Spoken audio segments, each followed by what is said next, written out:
Welcome to another episode of Post Shave. I'm your host, Con Kazantzidis. Keep those questions coming. Remember, hashtag Post Shave. Contribute in our Facebook group, our G Plus group, on the Twitterverse, on the interwebs, wherever you can find us. Ask questions. No question is too big or too small. Let's get on with the questions. Is there any point in flipping the blade and using its other side for shaving, thus giving one blade 5 or 6 shaves? The simple answer to this is no.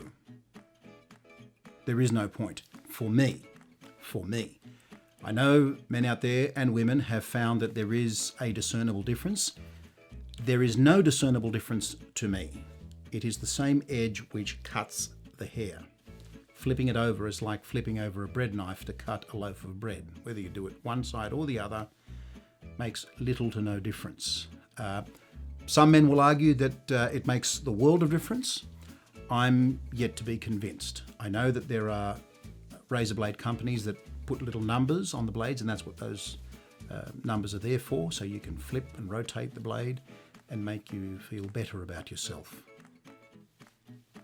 Use the blade 3 times and then toss it.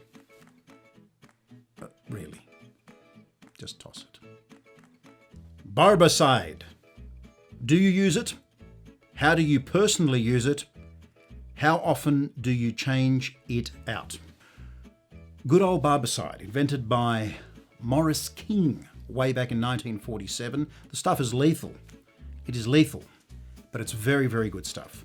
Active ingredient, alkyl, dimethyl benzyl ammonium chloride. 5.6% is the active ingredient. 50 mils of this stuff, if ingested, and I don't know why you'd want to ingest it, will kill you in a matter of seconds. The stuff is very, very, very strong. It's hospital grade, it's a viricide, it's a bactericide, it's actually even a barbicide. In fact, Morris's son once confessed that his father called it barbicide because he hated barbers. He wanted them all dead. And this stuff would have done it. I digress. What's it good for? Well, HIV-1, Hep B and C, and for sterilizing all your equipment. Razors, razor blades, although I think it's going a little bit too far if you're going to be doing your razor blades with it. So any contact that Barbicide has with your shaving instruments for a period of, I would say, at least 10 minutes, will almost certainly guarantee that anything living on that utensil or instrument, or even surface, be it a tabletop or a bench top or a stainless steel top, will immediately denature viruses and kill bacteria and fungi. See what I did there? Do I use it? Yes. With the popularity and the proliferation of buy, sell and trade groups out there, quite often we're buying vintage hardware, or we're buying stuff that's been used by somebody else.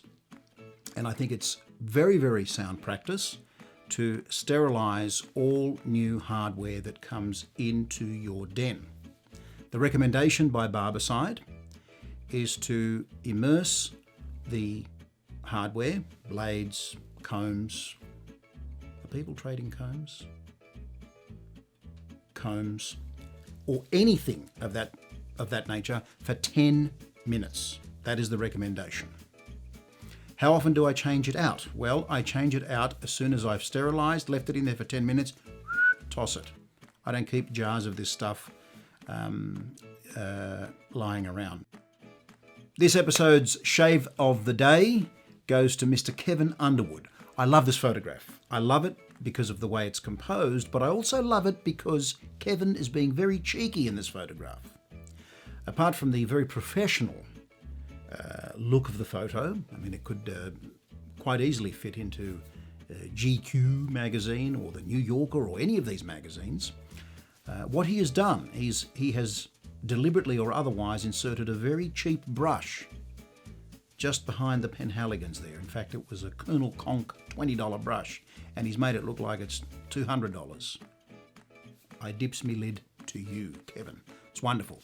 Keep your shaves of the day coming in. Remember, hashtag them SOTD. Put them up on Twitter. Follow us at Twitter at ShaveTheMan, Facebook, G+, and all over the interwebs. That's where you'll find us. We'll see you in the next episode.